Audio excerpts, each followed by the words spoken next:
Welcome, everyone, to Rupp Falsgraph's Empire State Entrepreneurs and New York Business Law podcast, a really fun and informative forum for us to showcase our clients, strategic partners, and community leaders to talk about relevant issues for entrepreneurs and business owners throughout New York.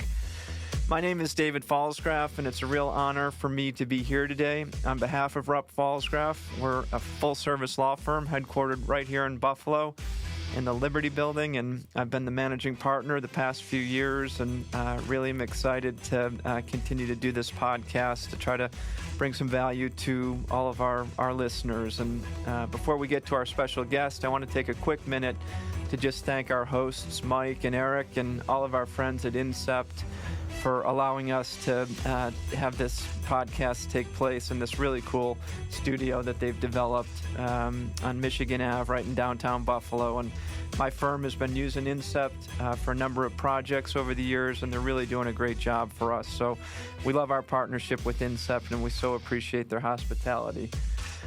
Today, I'm excited to welcome my good friend, David Schutte, who's the owner of Schutte Hospitality Group, an entity that owns and operates a number of local restaurants in town, including Oliver's, Creekview, and Britesmith Brewery. Dave, welcome to the show.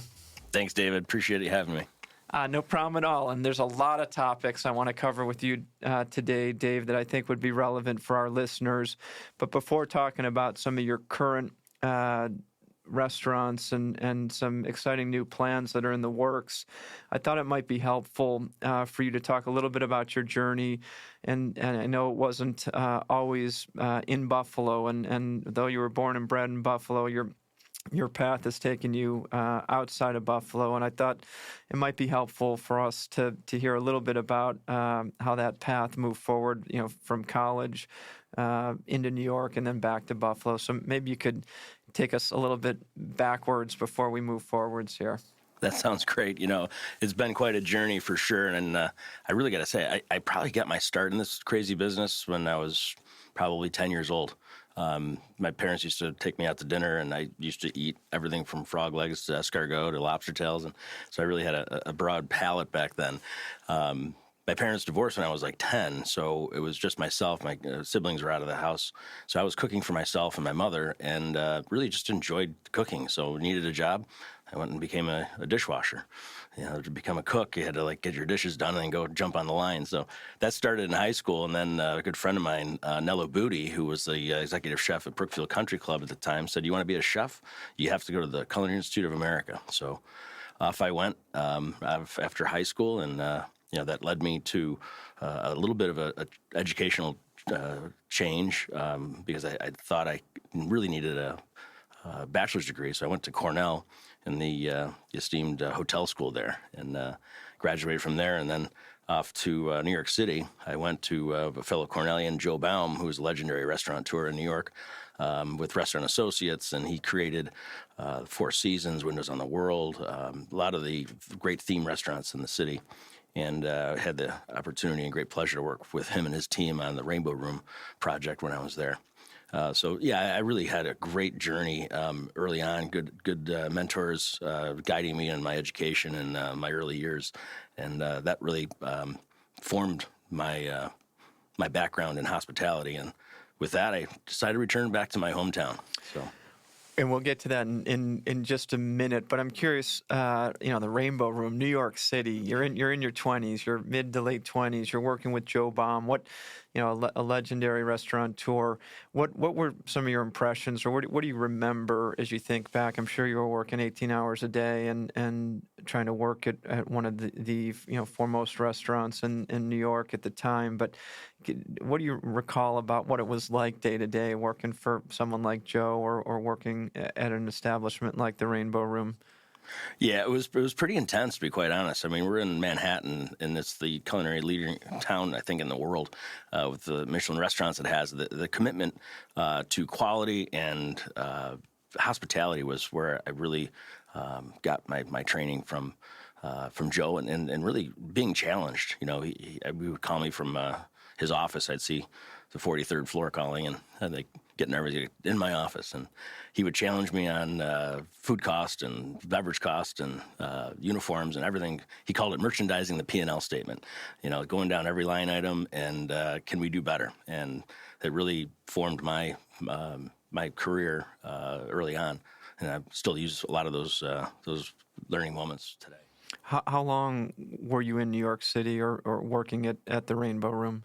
I was in New York City for a total of 5.5 years. The first year, while we were developing the Rainbow Room, it was kind of fun because I was at his other restaurant called Aurora on 49th between Park and Madison, a legendary restaurant, Michelin star, with Gerard Pangot as the chef, and he and I became pretty good friends and learned a lot from him as well. And then while I was working at night there, during the day, I'd be over in the corporate offices working on the new China patterns and uniforms and food costing and things like that for the Rainbow Room, which reopened, I should say, in 1988. So I was there until 92.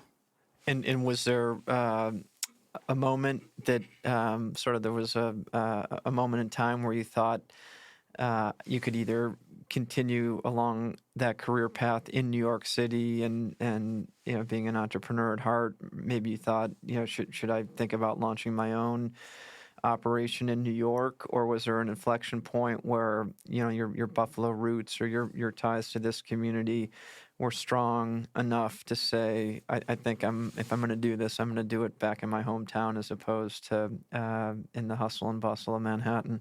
Yeah, I looked to what's my next path, right? And out of New York, I had opportunities with Delaware North, actually, our little hometown company, which is not just a little company.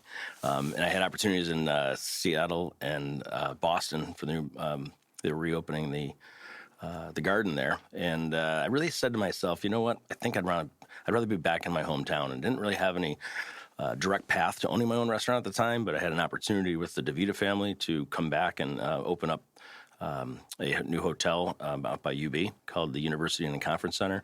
It's where I met my good friend Paul Jenkins at the time, and I hired him as my chef. And then he and I went on to open up Babaloo with John Biacco and that whole clan back in the day. So, it just kind of morphed into, okay, I'm back in my hometown, now what? And the opportunity to own your own restaurant in Buffalo is a lot more real than trying to do it in New York City, which is, you need some deep pockets in order to do that one.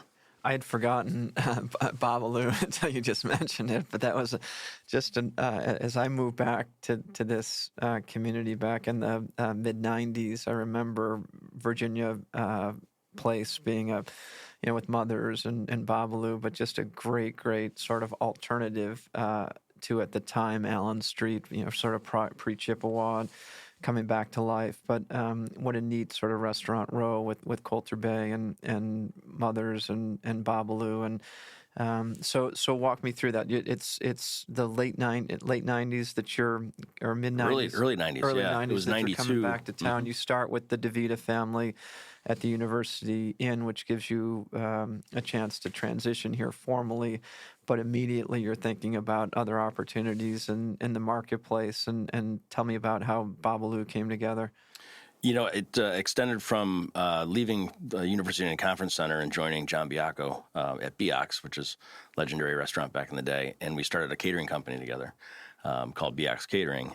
With that, we had lunch at Mother's one day and saw that the old place Coco's was available, and we both were just joking, sharing stories of these Caribbean restaurants we dined in New York and Toronto, and thought, hey, this would be kind of a cool idea. And it all came together, and Babaloo was formed, and lines out the door until Chippewa opened, and then he went his way, I went my way, and opened up Creekview in '96. And how? So Babaloo was in existence for a couple of years prior to you buying into Creekview. Yeah, John and I ended up selling it to our other partner, Sarah Callett, and she and her husband, Bob Mallet, opened up Fat Bob's, which it is still today. Oh, that's neat. Yeah, So that was the cool predecessor to Fat Bob's, was Babaloo. Yep, exactly. And tell me what prompted you to think about sort of getting out of the downtown corridor and moving into Williamsville, and how did the Creekview opportunity present itself? Yeah, I'm a Williamsville born and bred guy. I still live there today, even though I love Buffalo too.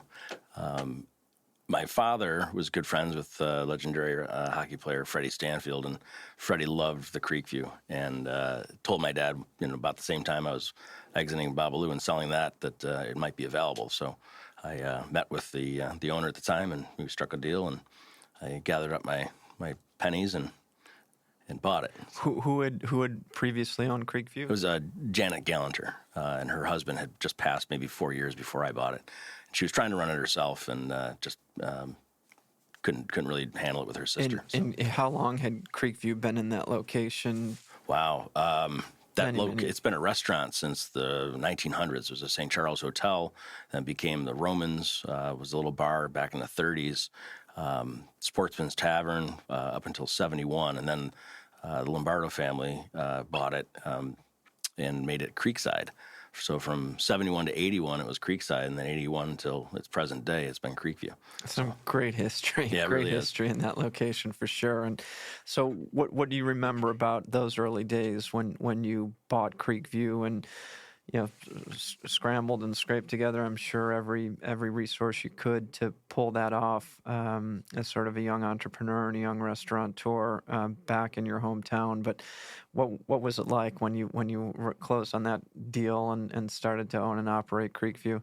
Yeah, again, a lot of hours, a lot of work, but just was so much fun to have my own spot. And I was on the door. I was doing all the ordering, going to the bank, hiring, firing, all that stuff. So it was a lot of work at the time, but very blessed with the community and the support we had, and the staff that I still have today. Believe it or not, some of our longest tenured employees started with me back in the late 90s. So it was just a wonderful experience, a great way to raise my family and have some time on the weekends as well, here and there. But it was a great experience. I love Creekview until to this day. It still is our little jewel. I've always, when I think about you and your success, David, and in sort of building off of the success at Creekview, and we'll get into Oliver's and Britesmith, but I always think, when I think of you, I do think of Creekview and just what a sort of treasure that is in the heart of Williamsville, and how it's just always been so reliable and consistent, and such a good crowd, whether it's at lunchtime or late in the day or for dinner. It just, you seem to have such a loyal following at Creekview, and I'm curious as to how that became. Did it take time to sort of get all your close friends to come in each and every day, or was it sort of, did you inherit that energy that always seems to be present at Creekview?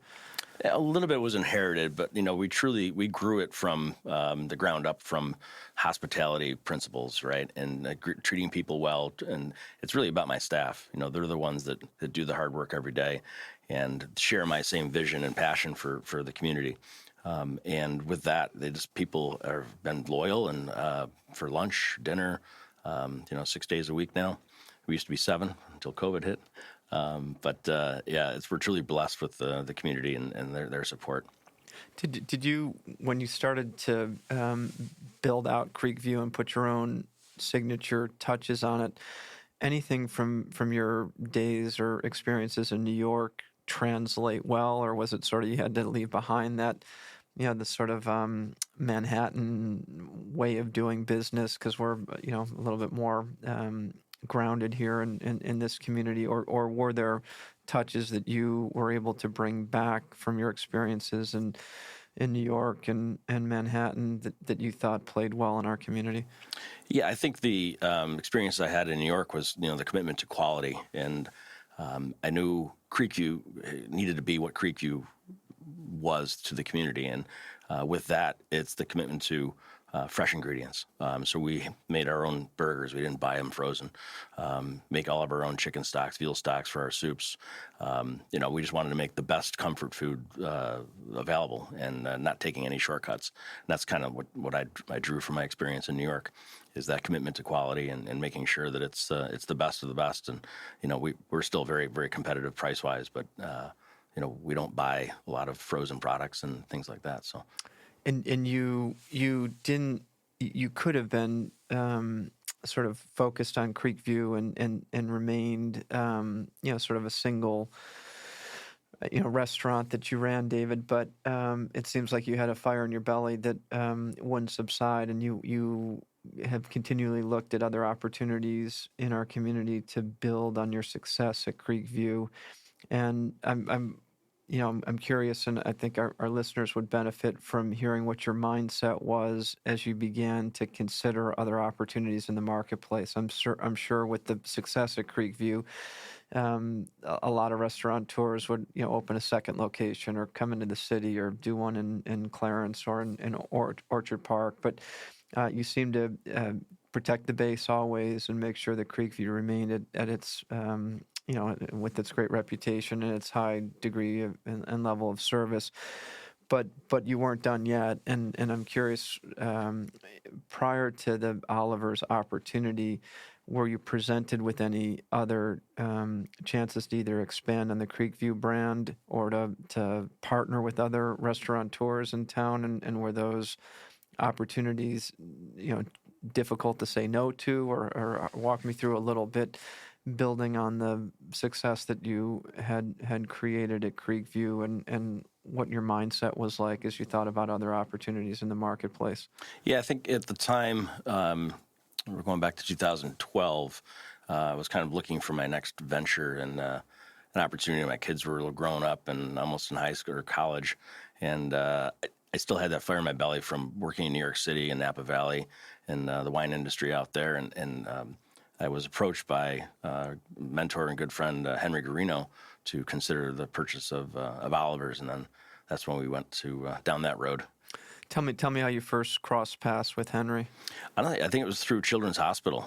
We were both very passionate about what that means to our community and our philanthropic efforts in both donating products and money and things to the. And we met one night. We were at a reception, and he said, "Hey, we should meet." And sure enough, we kicked it off, and he's been a good friend and mentor through all those years.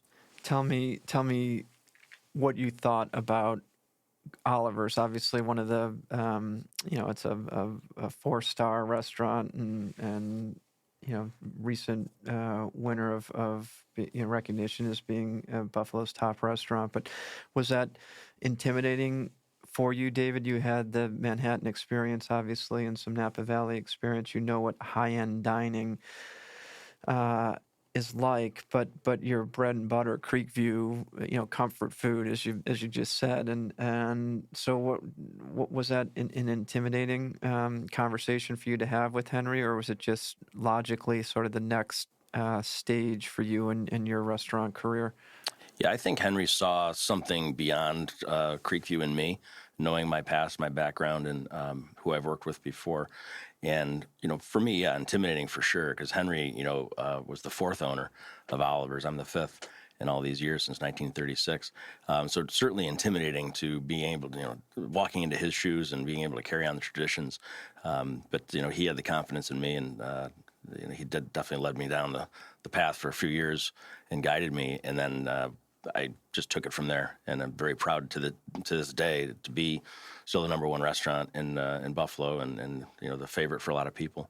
But yeah, it was definitely intimidating going into it. When did you remind me when you closed on the Oliver's acquisition? That was in the spring of 2013. We started in the conversation in late 2012, and then finally turned the keys over April 1st. In 2013. So going on 11 plus years. Yeah, almost 12. It's incredible. Tell me, it's not just the restaurant operation that all of us know as Oliver's, but educate our listeners as to what it also entails as far as the catering operation and how it's a 24/7 business for you to oversee. Yeah, well, the catering side was really intriguing to me because we had done a lot of events in New York. And then at Creekview, I also got into a little bit of catering. Didn't have the bandwidth that Oliver's had with the dedicated team like we have now. But it definitely intrigued me. And I think having that Oliver's brand out in the community doing events it certainly played well with the brand, and also helps, financially. It's definitely a more known commodity to go in with a number of people you're going to be serving, and it helps cover a lot of the expenses of the actual restaurant, which is not a cheap one to run every day. You've worked with some incredible partners over the years, and I'm sure you've learned a ton from many of them. But tell our listeners a little bit about Henry Garino and some attributes or aspects about Henry that you sort of try to continue as you stepped into his shoes to own and operate Oliver's. Yeah, I mean, similar career path in the sense that he started as a young entrepreneur, and he was kind of a self-made guy, but had a commitment to quality, and he knew how to hire the right people, and the legendary chefs of Buffalo that have come through those kitchens is quite extensive. So I'm proud to be part of that tradition, and continue to have the great chefs that I've had, and continue to have Chris Keller as our current executive chef, and then Ross Warhol still with our team on a higher level.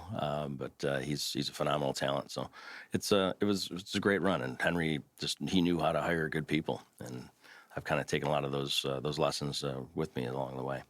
So you got Creekview, your main foundation, and that's doing great. You've got Oliver's then, and for 6 or 8 years you're owning and operating Oliver's, and the catering business is thriving, and that could have been enough. That could have kept you busy 24/7, and I'm sure that it did. But you still have this passion for expansion, David, and I'm curious as to what prompted then for you to expand even further your restaurant operations. And I'm sure most of our listeners are quite familiar with Britesmith Brewery, right across the creek from Creekview Restaurant.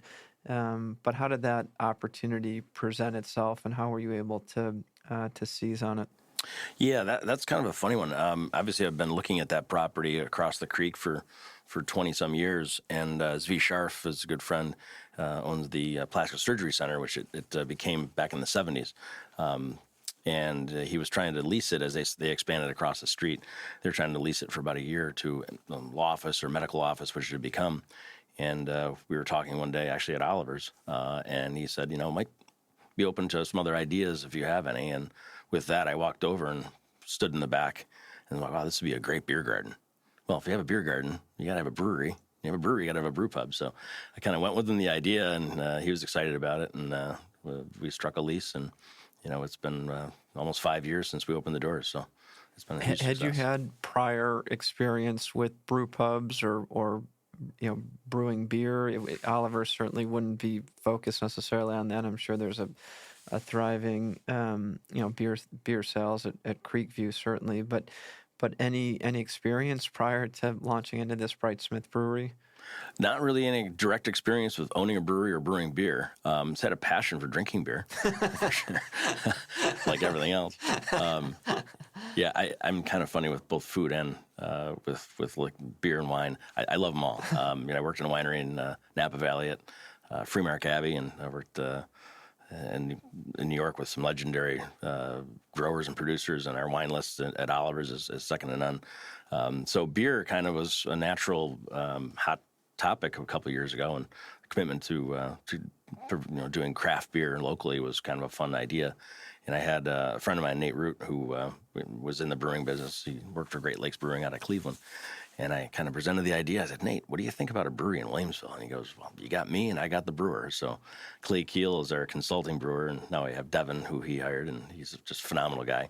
So I've learned a lot along the way. And, the difference between Britesmith and a lot of other breweries, I think, is our commitment to quality across the board.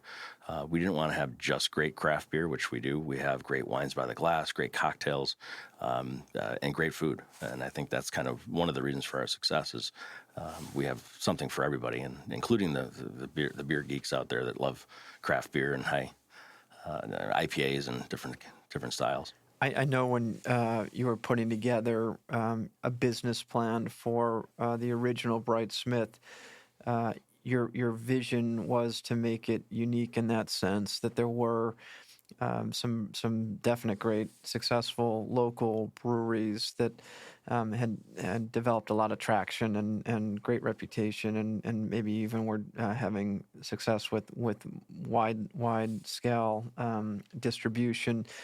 But I remember your being very, very committed to saying this isn't going to be just a place where you come to drink, special beer. It's also going to be a dining destination. And I thought at the time that there might be something unique about someone who had sort of sophisticated restaurateur experience at Oliver's and at Creekview, and sort of doing the best of both worlds, the craft brewery that had energy in our town at the time, but adding to that, a very sort of higher end culinary experience as well. And I think that that theory that you had, 5 or 6 years ago is definitely held true. And I'm curious what sort of feedback, David, you've gotten from either the beer drinkers or the food connoisseurs as you've combined both of those passions for people. Yeah, I think people really appreciate what we've done out there, and there's people that love beer, whether you're young, old, male, female, it doesn't matter. But your spouse, your friend, your whatever may not like beer.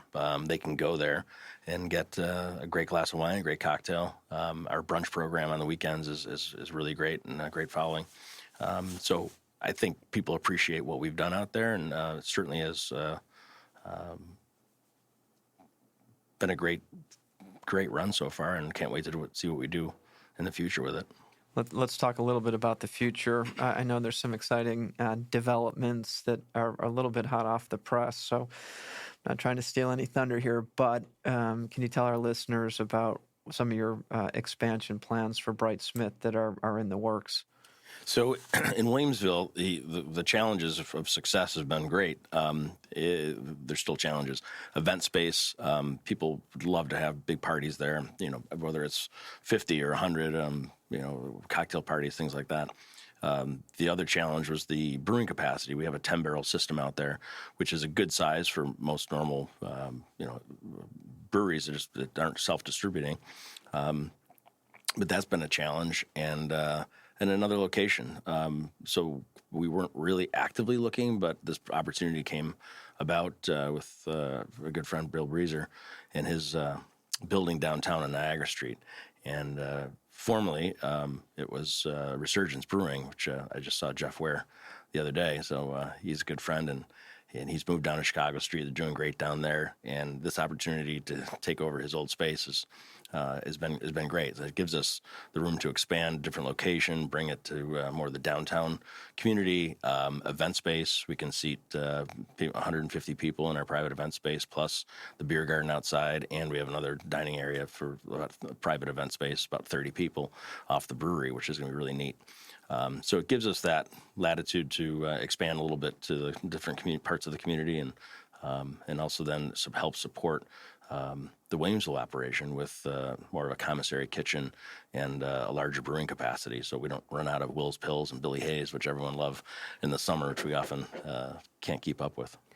And talk to our listeners about your vision for the menu for the new Britesmith. Will it be identical to Britesmith Williamsville? Will it be similar? Will it have a different flair or flavor to it? David, what give us a little sneak peek as to what your vision is for the menu at the new Britesmith on Niagara Street? Yeah, I think overall it's going to be very similar. We have the same pizza oven coming from Italy. It's a wood-fired pizza, which we make our own dough, and the smash burger is a phenomenal success. Everyone loves that, and Ross and I are coming up with some other ideas. I think we have a smoker as well that I think might just live out on Niagara Street and do some smoked meats and homemade sausages, things like that, to add to the menu we have in Williamsville. But very similar. Great salads, shareable items, our elote dip, great desserts, which we make in-house at Oliver's. Amanda and her team make the desserts for the whole company, and our favorite sticky toffee pudding is on right now. So anyway. it's good stuff. That's great. That's great. And I know I speak for many that all of us are really, really excited to have that same commitment to excellence that we've experienced at Creekview and Oliver's, and the original Britesmith kind of come closer to downtown. And so I know many of us will be there with bated breath as you begin to put together final touches before you open the doors. So excited to see how that new venture of yours succeeds. So you've obviously, David, done a lot and had a great career as a restaurateur and an entrepreneur in Buffalo and Williamsville, and but I know that success doesn't always come easy, and so as you think back on your career, and maybe it's a little bit of an inflection point as you begin to launch your, third or fourth now establishment, lessons learned along the way, or opportunities that maybe you passed on for good reason, or maybe you regret not taking some other risks. But any advice for our entrepreneur listeners when it comes to taking or avoiding risks, or things that you've learned from your 30-year career in the restaurant business that our listeners could benefit from? Yeah, I think the biggest one that I benefited from is not being afraid to take risks, because without risk, you have no reward. There's no such thing as an easy road in any business, for that matter, let alone hospitality business. And then you can't be afraid to say no, too. There's a lot of opportunities that look good, they feel good, but they may not fit right financially, and you can't fit a square peg in a round hole. And you have to just keep plugging away, though, and keep looking for those opportunities that are there, that are win-wins.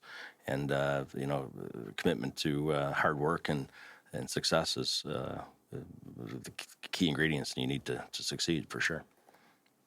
If you had a crystal ball, or tell us, think ahead 5 years or 10 years, David, other restaurants in your wheelhouse, or other opportunities you might try to take advantage of, or do you think 4 establishments will be enough to keep you busy around the clock? But look ahead and tell us where you think you might be in 10 years from now. Yeah, that's a really good question, David. One of the reasons we've been able to expand both Britesmith and Williamsville, and now start looking at other opportunities in the city, is basically our executive team. I never had that before. It was always me. I did the ordering, the hiring, the firing, the work the door, and now I have a great executive team that kind of runs. They all have their disciplines, but one will be, or 2 will be at Oliver's and Oliver's Catering. I've got great people that run Britesmith and those 2 operations. Ross Warhol has been a phenomenal leader in our team, and he's kind of the culinary director for all these projects. So yeah, it's really it's been wonderful to work with them, and I wouldn't be able to do what I'm doing without them. So in 5 years, there could be something else. We'll take a look, but right now we're kind of happy with what we got. So. That's great, and Dev, certainly speak for many. I believe when I say we'd love to see you continue to expand your restaurant holdings, because they're just great experiences, and always enjoy the great hospitality that we experience when we're at any of your establishments, David. So before I let you go, I know we could talk about unknown facts, and I know you're a proud father and passionate golfer and world traveler and things like that. But anything our listeners could benefit from knowing about you, David, that might not be in newspaper articles or totally obvious. Give us an unknown fact. An unknown fact. Or a trip planned, or something exciting that you're thinking about doing in next year. Well, it's been really fun, and I've used a lot of my adventures to bring back to the restaurants, but travel is one of my passions. And, my wife and I, Jen has been a phenomenal person, a great human being by my side all the way. And, we just love to travel and can't wait to experience both, again, Europe and out west. We want to go to Yellowstone. We want to go kind of all over. So that's kind of our passion, is going to be traveling and then coming back and working hard. So I'm not sure I know the answer to this question. Maybe I should, but give me a couple of your favorite wines. You're one of the most experienced sommeliers that I know. But give me a couple of your wines that are maybe off the beaten path, or ones that wouldn't be totally obvious, but wines that over the years you've just thought this is one of the better wines I've tasted. Yeah, like you, I love Napa Cabs. I'm a huge Bordeaux guy, and my other favorite region is Burgundy. You know, Pinot Noirs are probably my favorite wines to drink every day. And Anthony, our wine director, he brings in some phenomenal ones at Oliver's. So if I had to pick one, I'd say probably a French Burgundy. That's great. That's great, David. Well, look, I so appreciate you taking time out of your busy schedule to be with me here today. I'm very, very excited to see what happens with our new establishment in the city, Britesmith on Niagara Street. Please continue to do all the things that you're doing for our community, because they're so appreciated, and look for great things coming from you in the months and years to come at Creekview and Oliver's and Britesmith 1 and Britesmith 2. So thanks again for being here. Absolute pleasure, David. Thanks for having me. No problem.